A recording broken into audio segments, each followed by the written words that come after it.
Could we want to talk about NoFilmSchool.com in terms of how many page views does it get each month?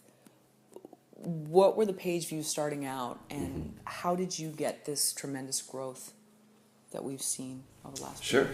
I actually had launched No Film School as a personal blog in 2005, and that's what actually got me a job in New York City, and I moved up there. But really, the website that we think of it as today, I launched in January of 2010, and at that point, just because it was a personal blog, it was averaging, I think, 39 views a month or something. Like, no one was reading it. So for all intents and purposes, it started at 0. And so now we're doing 2 million page views a month.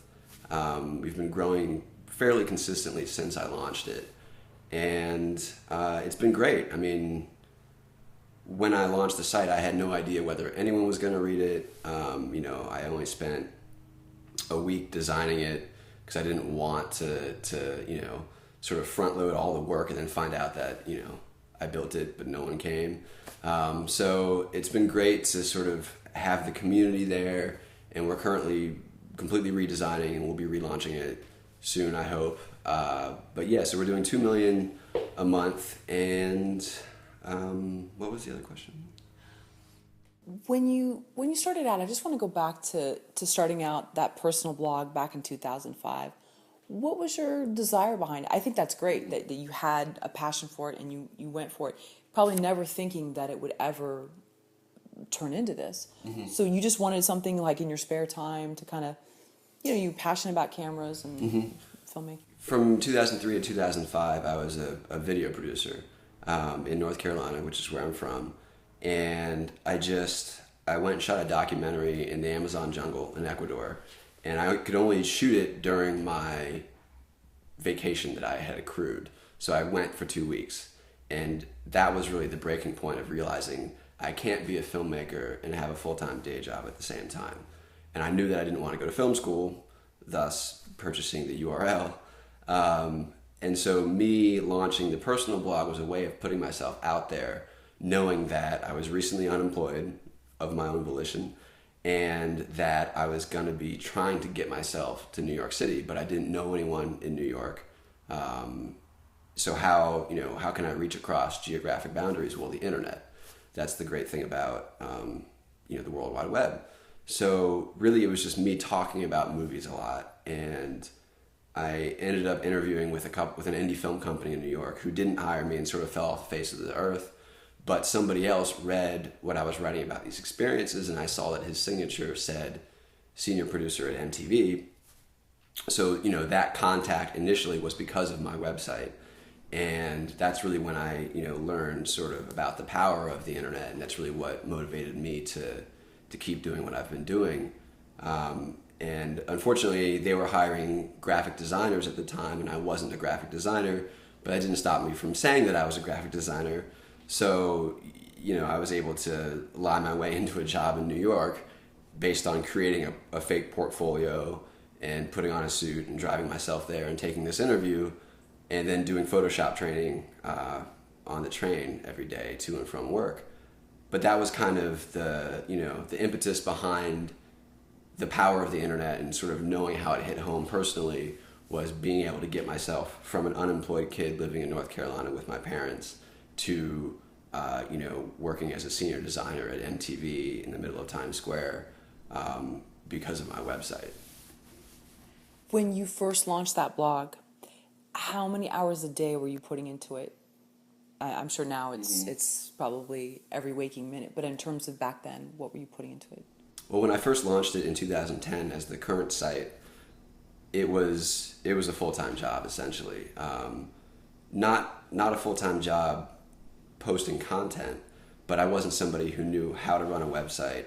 I didn't know things about search engines and inbound traffic and marketing and advertisements and monetization and all the sort of things that you would see on a website if you went to a website and there was a masthead and it was editor, managing editor, biz dev, outreach, publicity, all of those things I had to learn about. And so when I launched the site, I told myself, I'm going to post one thing a day.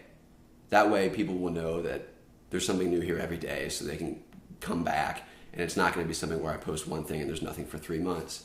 But during that first year of growing the website from nothing, it was just research. Most of my time was spent learning about these things.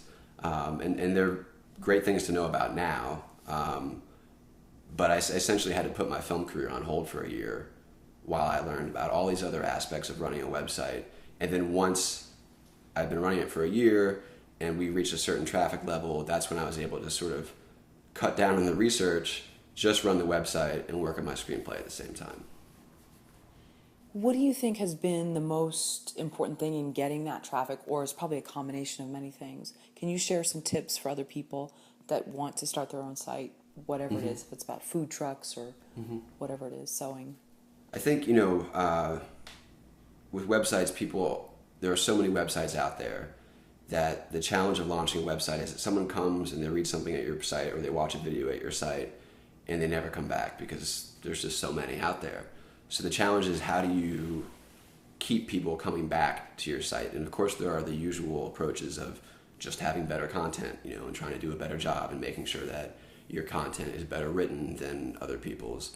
But to me, the thing that we ended up being successful with was when I wrote this DSLR cinematography guide, which was, or still is, because we're a little bit out of date now, we need to update it. And we're going to do that when we, have some time. Spare time, yeah. But so that's, 100 and something pages, and we gave it away for free in exchange for an email address. And anyone can sign up for it and then unsubscribe if they don't want to get our updates. But that was the thing that really, I think, kept us on people's minds. And so you came and you got this guide, and then you started getting emails and coming back to our site. So that way we were able to grow our community from week to week and month to month, as opposed to just sort of having this revolving door of people coming and then forgetting about the site. If someone does want to start their own site from scratch and just kind of dip their toe in the water, what's sort of the quick and dirty, what are some of the tips? Get the domain name. Would you advise WordPress, a Wix site? Like what are some of just the quick things you can advise to someone? That's a good question. I think for example, WordPress is great. I've built a lot of sites on it. You can't beat the price. It's free and you can customize it every which way. But I think it's like cameras. Every, film project requires a different camera would be best for different, kinds of film projects, and websites are the same.